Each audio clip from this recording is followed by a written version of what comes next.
Good morning all. Myself Harida with Harris Nautical Guide. Welcome to my channel. This is my first video on YouTube, so kindly please support me. So today I would like to discuss you with the lot lines of ship and how it is important to the field of shipping. So the lot lines, as it is defined, the lot lines or the international lot lines or plimsoll lines are the lines which is located in the hull of a ship, which indicates the maximum allowable draft under specific conditions, that is geographical and seasonal. In other words, it is the legal limit to which a ship may load it for specific water types in order to safely maintain the buoyancy, particularly with regard to the hazard of waves that may rise. These international lot lines shall be painted in white or yellow on a dark background and shall be carefully cut in or engraved in ship's hull. These are two types of lot lines: standard lot line, that is for all vessels, and timber lot line, that is for timber carrying vessels. These are mandatory lines, that is made mandatory by law, that is compulsory by law. So let's see how it is made mandatory and why it is made mandatory and how the history is. This lot line regulation have a history of 140 years. Let's have a glimpse of that. During 19th century, when the British trade was growing rapidly around the world, there was a high loss of ships experienced annually as a result of poor maintenance and overloading. So, a coal merchant, Lord Samuel Plimsoll, in 1850s, he commenced on a research on the same, and later in 1854, he introduced the lot line regulations as a draft to the British Parliament. And finally, in the year of 1876, these were passed as the first Merchant Shipping Act. And as per this act, all merchant ships were required to have a lot line mark on the ship's side at midship length. And later on 1930, lot line regulations came into force after the development of steel ships powered by internal combustion engines. And after that, the IMO, International Maritime Organization, came into force, and the International Lot Line Convention has to be the first international convention after IMO came into existence. This convention is held on April 1966, and the regulations came into force on 5th of October 1966. The International Convention on Lot Lines is applicable to all vessels engaged in traditional trade except for ships of war, ships less than 24 meter length overall, pleasure yachts not engaged in trade, and fishing vessels. The purpose of lot line is to ensure that all ships have sufficient freeboard and reserve buoyancy and bow height in compliance with International Convention of Lot Lines.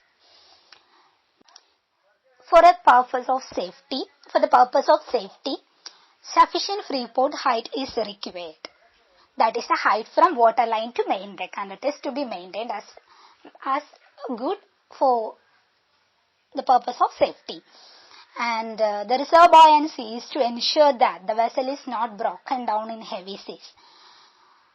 And the requirement of bow height is to limit the amount of green seas to the ship. As per ICLL, that is International Convention on Lot Lines, all applicable vessels have lot line symbol painted and permanently marked amidships on each side of the ship. This makes anyone to determine if a ship is overloaded or not.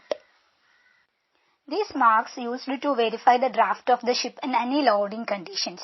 In simpler words, draft marks tell us what is the ship's depth at that time. It is the distance from the waterline to the lowest part of the ship. The draft reading calculations when used for underwater volume and displacement, this helps us to knowing about the cargo quantity calculations on board. Draft also tell us about the minimum depth requirements for the ship to stay afloat.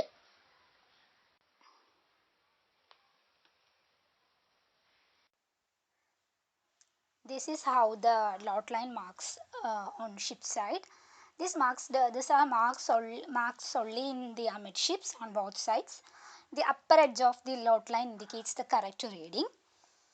And as we can see, there is a deck line, there is a lot line disc, there are lot lines. This TF stands for tropical freshwater and F for freshwater, T for tropical and S for summer, W for winter and NA for winter North Atlantic, which we will discuss later. This is how it can be seen in ship side.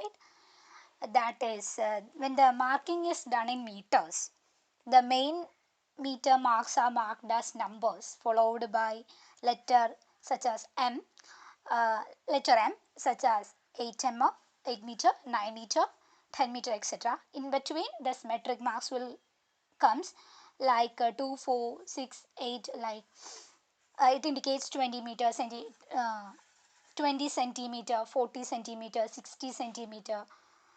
The height of each mark is 10 centimeters and the distance between the mark is 10 meter.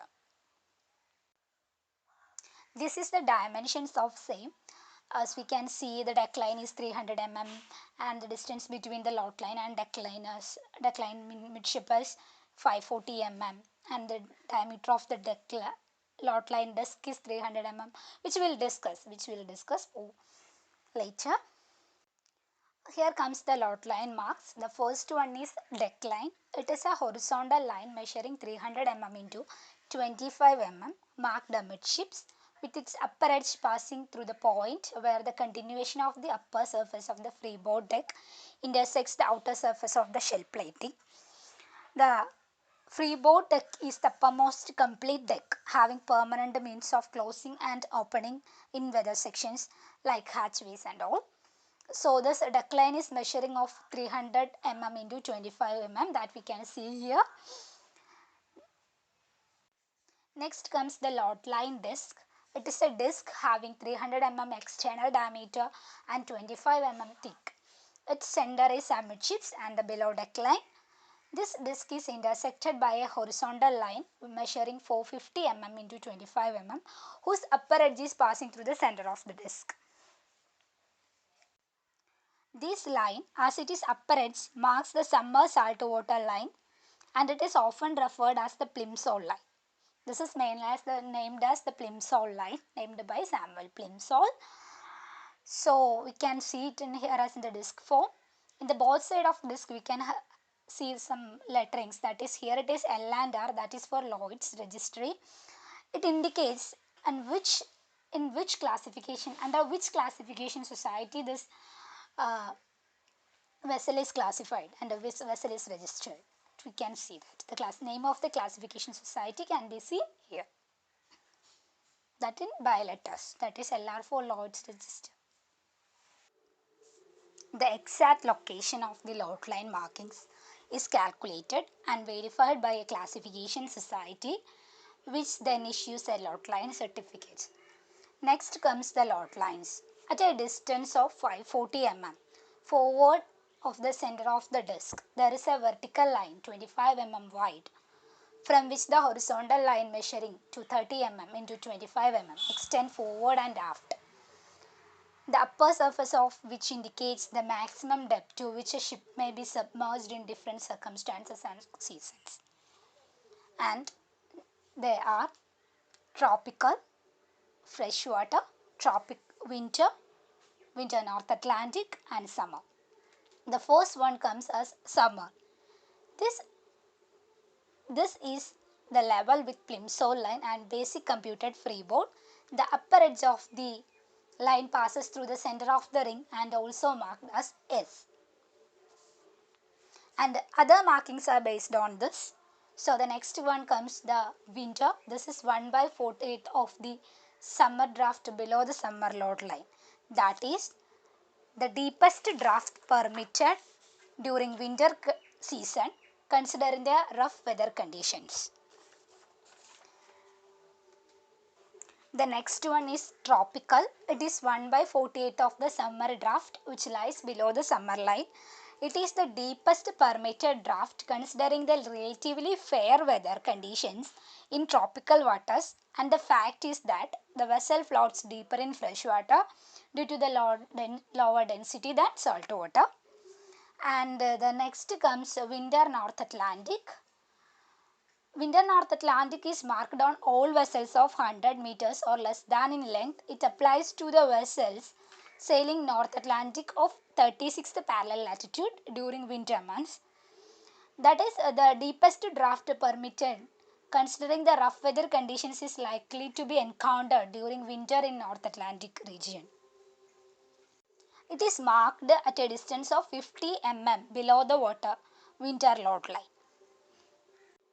The next comes freshwater load line.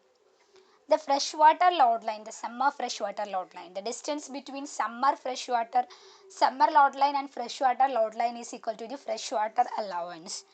As we all know that when a vessel is floating in freshwater, the free mode may be reduced by an amount which is known as the freshwater allowance.